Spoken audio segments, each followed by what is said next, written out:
Hello students, कैसे हो आप सब। उम्मीद करता हूं आप और आपकी जो स्टडी है वो बहुत अच्छी चल रही है। अब आज की वीडियो में हम क्लास 10th का चैप्टर नंबर 4 क्वाड्रेटिक इक्वेशंस उसको हम डिस्कस करने वाले हैं। इसकी हम बेसिकली इंट्रोडक्शन करने वाले हैं। और जैसा कि आप देख पा रहे हो, देखो इससे पहले हमने 3 चैप्टर्स कर लिए हैं। इन सभी चैप्टर्स की प्लेलिस्ट आपको नीचे डिस्क्रिप्शन बॉक्स में मिल जाएगी। और मेरा जो मतलब कि वे है, मतलब आपको पढ़ाने का, वो इस तरह से होता है कि मैं आपको चीज़ों को ऑर्गेनाइज्ड वे में आपके सामने रख पाऊँ। ऑर्गेनाइज्ड वे से मेरा मतलब ये रहता है कि सल्यूशन तो आपको कहीं से भी मिल जाएगा, बट मेरी कोशिश ये रहती है कि मैं हमेशा एक चैप्टर पर कुछ काम करता हूँ, कुछ रिसर्च करता हूँ, ताकि मैं चीज़ों को आसान वे में आपके सामने रख पाऊँ और इनको आप अच्छे से समझ पाओ। अब देख भी पा रहे होगे आप कि यहाँ पर मैंने ना चैप्टर, हम क्वाड्रेटिक इक्वेशन की 4.1 की इंट्रोडक्शन करने वाले हैं। तो इसमें मैंने सबसे पहले रोड मैप किया। इस चैप्टर का रोड मैप है ये। रोड मैप से मतलब ये होता है कि पूरे चैप्टर में हम करने क्या वाले हैं। तो सबसे पहले हम standard form of quadratic equation पढ़ेंगे कि क्वाड्रेटिक इक्वेशन जो है उसकी स्टैंडर्ड फॉर्म कैसे होती है। वैसे इसको हम पहले भी बहुत बार पढ़ चुके हैं, ठीक है। तो सबसे पहले हम पढ़ेंगे रिकॉग्नाइजेशन एंड फॉर्मेशन। मतलब वर्ड्स पे मत जाना, ये मेरी अपनी लैंग्वेज है। तो इसका मतलब ये है कि हमें क्वाड्रेटिक इक्वेशन को पहचानना सीखना है, उसकी फॉर्मेशन सीखनी है। तो ये सब कुछ हम बेसिकली एक्सरसाइज 4.1 में पढ़ने वाले हैं, ठीक है। तो ये सब कुछ हम एक्सरसाइज 4.1 में पढ़ेंगे। अब जैसे ही हमारी रिकॉग्नाइजेशन और फॉर्मेशन कंप्लीट हो जाएगी तो उसके बाद आती है सोल्यूशन की। अब सोल्यूशन में पहले आपकी नॉलेज के लिए बता दूं, पहले जो पुरानी एनसीईआरटी थी, पुरानी एनसीईआरटी में 3 तरह के सोल्यूशन थे। Method of factorization, discriminant method और एक था कंप्लीटिंग स्क्वायर। बट क्योंकि अब एनसीईआरटी ने जो है अपनी बुक को चेंज कर दिया और सीबीएसई ने भी सिलेबस को रिड्यूस कर दिया। इन सभी वीडियोस का लिंक, जिसमें मैंने रिड्यूस सिलेबस के बारे में बात की है, इसका आपको जो लिंक है आपको वीडियो की डिस्क्रिप्शन बॉक्स में प्लेलिस्ट मिलेगी इस चैप्टर की, उसमें आपको मिल जाएगा। तो मेथड ऑफ फैक्टराइजेशन जो है ये भी हम पहले बहुत बार पढ़ चुके हैं। तो ये बेसिकली हम एक्सरसाइज जो है आपकी 4.2 में इसको हम डिस्कस करेंगे। इसके बाद बात आती है डिस्क्रिमिनेंट मेथड की। अगर आपके पास पुरानी एनसीईआरटी है तो प्लीज़ ये बात का आप ध्यान रखोगे कि उसकी जो एक्सरसाइज 4.3 है, पुरानी एनसीईआरटी की बात कर रहा हूँ, वो डिलीटेड है, ठीक है। वो जो है वो डिलीटेड है, उसमें कंप्लीटिंग स्क्वायर मेथड है, सीबीएसई ने उसको रिमूव कर दिया। तो अगर हम नई एनसीईआरटी की बात करें तो इसके में डिस्क्रिमिनेंट मेथड है, और इसके अंदर हम मेथड को ये सीखेंगे भी, और इसमें हम नेचर ऑफ रूट्स की बात करेंगे। ये बहुत इंपॉर्टेंट है। इसका एक क्वेश्चन आपको ऑलमोस्ट एग्जाम्स में मतलब कि आ सकता है। और ये बेसिकली हम एक्सरसाइज जो नई एनसीईआरटी है उसकी ये 4.3 है। तो अगर देखा जाए तो पुरानी एनसीईआरटी में से आपको 4.3 नहीं करनी, पुरानी एनसीईआरटी की ये एक्सरसाइज 4.4 है, ठीक है। तो वो कंप्लीटली डिलीटेड है।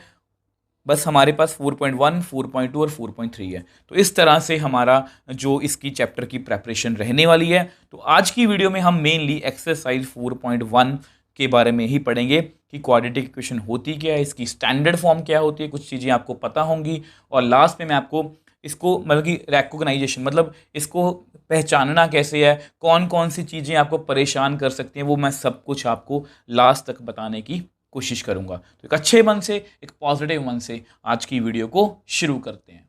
अब देखो हमारा जो चैप्टर है वो क्वाड्रेटिक इक्वेशंस है। मतलब ये 2 वर्ड से मिलके बना है, क्वाड्रेटिक प्लस इक्वेशंस। अब ये मैं इतना डिटेल में क्यों बता रहा हूँ, क्योंकि अगर आपको ये वही ना, बहुत से बच्चों को मुझे पता कि इसको लेके कंफ्यूजन होती है, और तभी वो क्वाड्रेटिक इक्वेशन को जो 4.1 के क्वेश्चन है रिकॉग्नाइजेशन वाले, वो उनको रिकॉग्नाइज नहीं कर सकते कि ये क्वाड्रेटिक इक्वेशन है या नहीं। तो ये आपको पता होना चाहिए। और वैसे भी ये चीज़ें ऐसी हैं क्योंकि आपको पता है कॉम्पिटेंसी बेस्ड क्वेश्चन ज़्यादा आ रहे हैं आजकल सीबीएसई में, तो इसलिए ये सब कुछ आपको डिटेल में पता होना चाहिए, ठीक है। तो देखो इसको क्वाड्रेटिक को, पहले क्वाड्रेटिक को समझने के लिए ध्यान से देखो। मैं एक एग्जाम्पल लिख रहा हूँ, 3x+2। अब आप मेरे को बताओ, यहाँ पर हाईएस्ट पावर ऑफ वेरिएबल, तो हाईएस्ट पावर ऑफ वेरिएबल कितनी है? मतलब आप मेरे को जितना बता दो, वेरिएबल है कौन, वेरिएबल कौन है यहाँ पर x, तो कितनी है 1। तो इसको हम क्या बोलते हैं, इसको हम क्या बोलते हैं, ये है हमारी लीनियर, ये सब कुछ आपको पता होना चाहिए, पॉलिनोमियल। और ये वर्ड पॉलिनोमियल हम सेकंड चैप्टर में भी पढ़ चुके हैं, और वहाँ पर मैंने आपको ये सब कुछ term, variable, constant, coefficient, exponent, मगर ये सब कुछ आपको पता होना चाहिए, ठीक है, तभी आप किसी भी चैप्टर को अच्छे से कर पाओगे। अगर हम नेक्स्ट की बात करें, अगर मैं एग्जाम्पल लिखूँ तो 2x² माइनस 3x+1। अब आप मेरे को बताओ कि यहाँ पर हाईएस्ट पावर ऑफ यहाँ पर वेरिएबल एक्स ही लिया मैंने, कितनी है, यहाँ पर भी 1 है, यहाँ पर हाईएस्ट पावर कितनी है, में हाईएस्ट पावर लिखा है 2। इसको हम क्या बोलते हैं, क्वाड्रेटिक। यही हमारा आज का मेन जो है वो टॉपिक है, बट अभी मैं इसके साथ पॉलिनोमियल लिख रहा हूँ, ठीक है। अब एक और एग्जांपल करें, लास्ट एग्जांपल है बस, ठीक है, उसके बाद हम अपने मतलब कि चैप्टर को अच्छे से, मतलब बहुत छोटी सी इंट्रो है, आपको बहुत पर अच्छे से समझ में आएगा, ठीक है। एक और एग्जांपल लेते हैं, जैसे x³ + 2x² + x+1। अब यहाँ पर भी एक बार मुझे हाईएस्ट पावर ऑफ वेरिएबल जो है वो बता दो। आप बोलोगे सर 3, तो इसको हम क्या बोलते हैं, क्यूबिक पॉलिनोमियल, ठीक है। ये वर्ड सभी इस चैप्टर में यूज़ होंगे, इसलिए मैं यहाँ पर आपको डिटेल में बता रहा हूँ।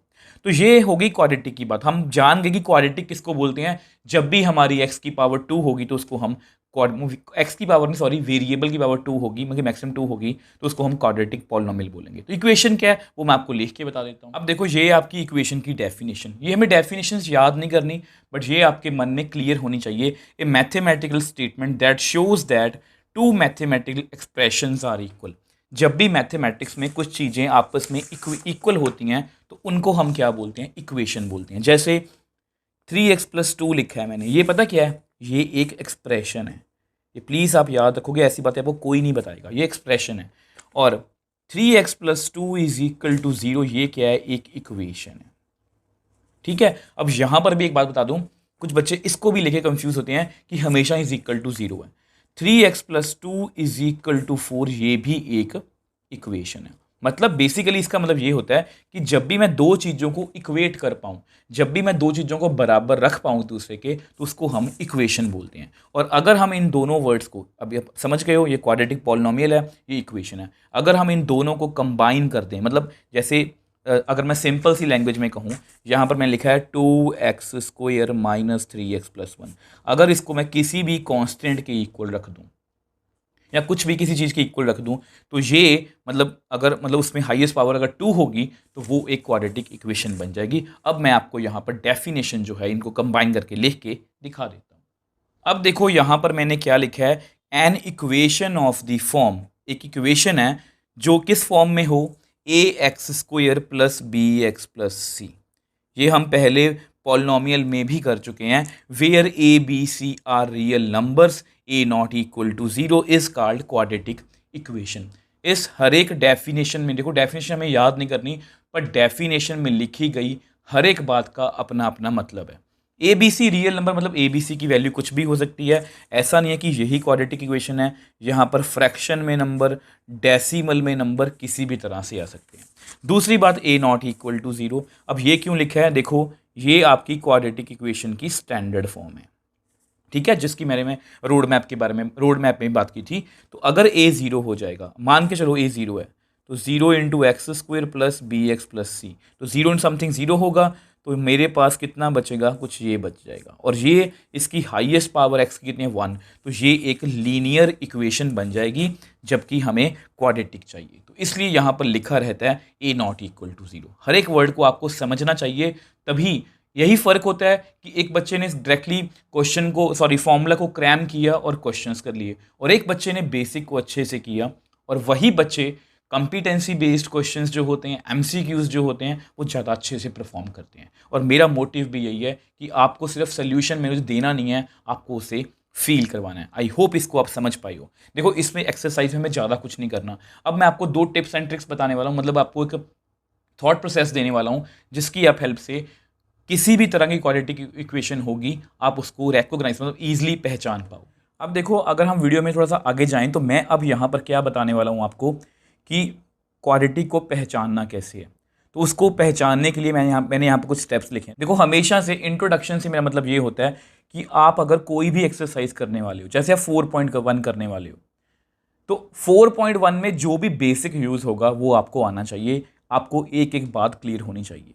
ठीक है, तो इसलिए मैं एक्सरसाइज वाइज हमेशा आपको बेसिक देता हूं। ऐसा नहीं है कि सारा बेसिक एक बार करवा दिया उसके बाद एक्सरसाइज के क्वेश्चंस को क्रैम करने लग जाओ, तो वो बहुत ही गलत मेथड है। अगर आप कॉम्पिटेंसी बेस्ड क्वेश्चंस को अच्छे से करना चाहते हो तो आपको एक्सरसाइज वाइज चलना चाहिए। तो एक्सरसाइज में आपको क्या क्या दिक्कत आ सकती है वो सब कुछ मैंने मतलब कि उसके ऊपर कुछ काम किया है, तो कुछ स्टेप्स बनाए हैं। तो ये आपको स्टैंडर्ड फॉर्म पता है क्वाड्रेटिक इक्वेशन की कि a x square plus b x plus c is equal to zero, a not equal to zero, क्योंकि ए अगर जीरो होगा तो ये क्वाड्रेटिक इक्वेशन नहीं रहेगी। ये आपको क्लियर है। अब देखो, सबसे पहले अगर हमें किसी क्वाड्रेटिक इक्वेशन को पहचानना, अभी आपको लग रहा होगा कि सर क्वाड्रेटिक इक्वेशन को पहचानने का क्वेश्चन कैसा होगा, जब क्वेश्चन आएगा तब आपको क्लियर होगा। तो make sure everything is on left hand side. सबसे पहले हमने सब कुछ लेफ्ट हैंड साइड में लेके जाना है। जैसे यहाँ पर सब कुछ लेफ्ट हैंड साइड में है, राइट हैंड साइड में क्या रह गया, जीरो। उसके बाद स्टेप 2 क्या है, ऐड और subtract the terms and check the highest power of variable. हमें जस्ट टर्म्स को ऐड और सब्ट्रैक्ट करना है, और जो भी टर्म्स कैंसिल आउट हो रही हैं, नहीं हो रही, उनको कैंसिल आउट कर दो, और फिर हम चेक करेंगे हाईएस्ट पावर ऑफ वेरिएबल। ठीक है, ये 2 स्टेप्स हैं। अभी आपको अजीब लगेंगे, बट जैसे ही मैं आपको एग्जांपल्स करवाऊंगा आपको क्लियर हो जाएगा। अब ये कुछ इंपॉर्टेंट फॉर्मूलाज हैं, ये बहुत से बच्चों को आते भी होंगे। ये जस्ट इसका आप स्क्रीनशॉट लेके इसको कहीं पर नोट्स पे साइड पर लिख के रख सकते हो। ये आपको क्वेश्चन में सॉरी एक्सरसाइज में काफ़ी हेल्प करेंगे। अब ये जो स्टेप्स हैं ये आपने याद कर लिए ना। अब क्या क्या दिक्कत आएगी उसको मैं आपको नेक्स्ट पेज पे एक्सप्लेन करने की कोशिश करता हूँ। अब देखो, एक्सरसाइजेज में आपको क्या क्या दिक्कत आ सकती है। Some examples for understand the concept of recognization of quadratic equation, की क्वाड्रेटिक इक्वेशन को पहचानने वाले क्वेश्चंस में आपको क्या क्या बातों का ध्यान रखना है, क्योंकि ना बहुत से बच्चों के मन में डाउट्स होते हैं, और ये जो क्वेश्चन है ये आपको MCQs में आ सकते हैं। ठीक है, देखो बहुत से बच्चे जैसे यहाँ पर है। अब अगर हम फर्स्ट स्टेप की बात करें, सब कुछ लेफ्ट हैंड साइड में, सब कुछ लेफ्ट हैंड साइड में है। ठीक है, अब ऐड और सब्ट्रैक्ट करना है हमें। ऐड और कुछ भी ऐड और सब्ट्रैक्ट तो नहीं हो रहा, मतलब टर्म्स कुछ भी ऐड सब्ट्रैक्ट कुछ नहीं हो रहा।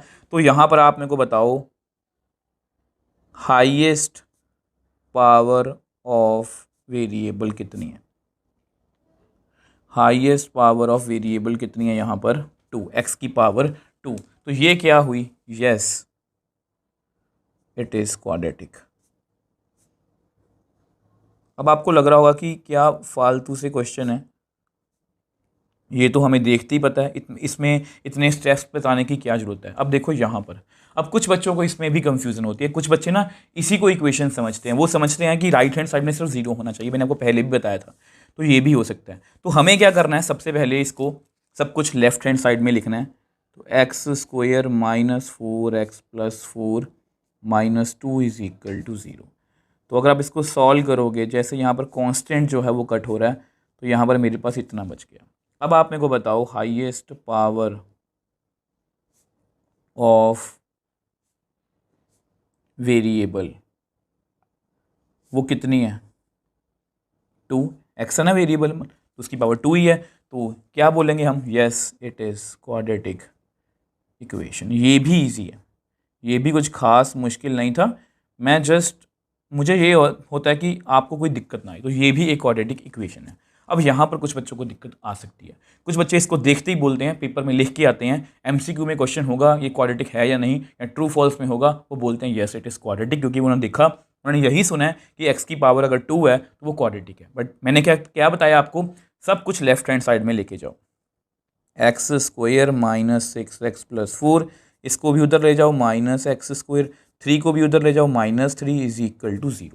तो राइट हैंड साइड में सिर्फ 0 रह गया।